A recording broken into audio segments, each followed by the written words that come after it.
In today's story, a guy finds a diary that seems to be predicting his future.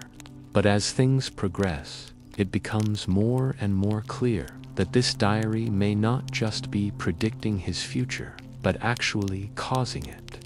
This is a creepypasta, so let's begin. I found a diary with tomorrow's date. It was move-in day at my college. I had driven across country and was exhausted. I got my key to my apartment from the housing office and went to my room. It was bare, except for a bed, desk, dresser, and closet. I dropped off my stuff and headed out to explore the campus. The next morning I woke up early, so I decided to check out the apartment some more. While I was cleaning, I found a small, old leather-bound diary tucked between some clothes in the drawer. I sat down on the edge of the bed and opened it. The musty smell engulfed me, and I began reading. The first entry was dated the next day. In shaky handwriting, it read, "Tomorrow, I will wake up and eat Pop-Tart for breakfast. I will wear the blue shirt with the orange collar. I will go for a walk after, and I will meet Billy at the pond by the boathouse at 2 p.m. I am excited." I thought this was quite strange, but shrugged it off and went about my day. I made sure to look out the window while eating breakfast to see what kind of Pop-Tart the diary had predicted I would eat. Sure enough, it was the exact same blue box with the orange borders as described. When I went for a walk later that day, I found Billy by the boathouse at 2 p.m., just like predicted. I was getting creeped out by now, but also intrigued. Over the next few days, I read more entries. Tuesday's entry said, "Today I will spill coffee on myself. I will go to class late. I will get ice cream after and eat it while walking back home. I will watch TV and go to sleep early tonight." All of these things happened exactly as predicted.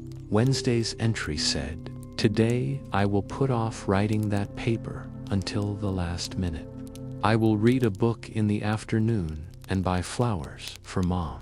And again, everything matched up perfectly. I even showed the diary to my roommate, who thought it was hilarious and told me to use it to my advantage. "See tomorrow's entry," I said. "You will wear a red shirt and tell a joke that makes everyone laugh." He laughed and said, "Yeah, right. How do you know what I'm gonna wear tomorrow?" The next day, he wore a red shirt and told a joke that made everyone laugh. He didn't believe it at first, but then he started paying attention. One day, I found an entry that made me drop the diary. It read, "Today I will get into a car accident on Elm Street. There will be glass everywhere and blood on my hands. Mark will be okay, but Sarah will die." I knew Mark. He lived down the hall from us. Sarah, I had never heard of her. I threw the diary onto the bed and tried to forget about it. But every time I looked at it, I couldn't help but read it. The next day, as predicted, there was a car accident on Elm Street. I rushed to the scene. Mark was there, shaken up but unharmed. Relief flooded me. Sarah wasn't there. I asked Mark if Sarah had been in the car with him. He said she had, but thankfully she had taken another route to school today. After that, I tried to forget about the diary. I hadn't added it, nor did I write it. It read, "Today I will confront Mark about the diary. He will deny knowing anything. I will find the diary again and try to destroy it." Every word was true. I continued reading. "I will feel guilty for thinking Mark betrayed me. I will cry myself to sleep." Again, true. I felt so manipulated by this point.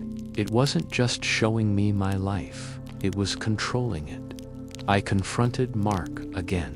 He still denied everything. I went back to my room and picked up the diary.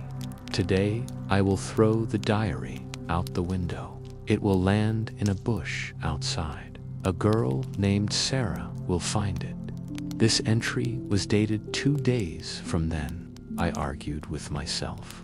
Either way, I had to stop it. So I did as it instructed and threw it out the window. I walked away, satisfied I had finally gotten rid of it. But the next day, I felt a twinge of guilt. I hoped Sarah wouldn't find it and that nothing bad would happen to her because of it. Later that day, I saw Sarah by the bushes outside our window. She had found the diary. I don't want to scare you, but I have to tell you what happened next. The next entry read, "Today, Ethan will confess his feelings to Sarah.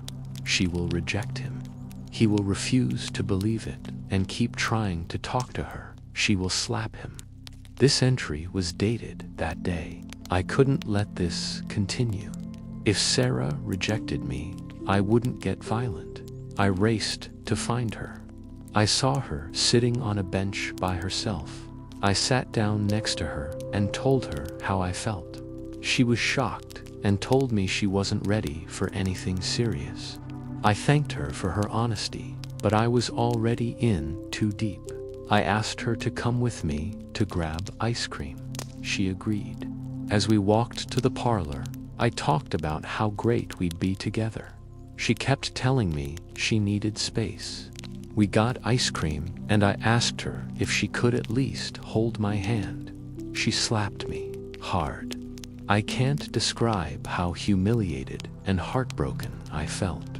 I ran back to my room, where I saw a new entry waiting for me. "Today, Ethan will confess his feelings to Sarah. She will reject him. He will refuse to believe it and keep trying to talk to her. She will slap him." It was dated 3 days prior.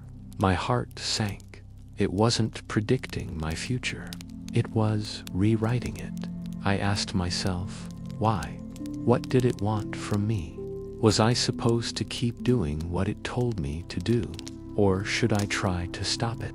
Days passed, and new entries kept appearing. I was losing my mind. Then one day, I read something that terrified me. "Today, Mark will drive home drunk. A man close to him will get into a car accident. It will be Mark's fault, but no one will blame him. The man will die." The date was tomorrow.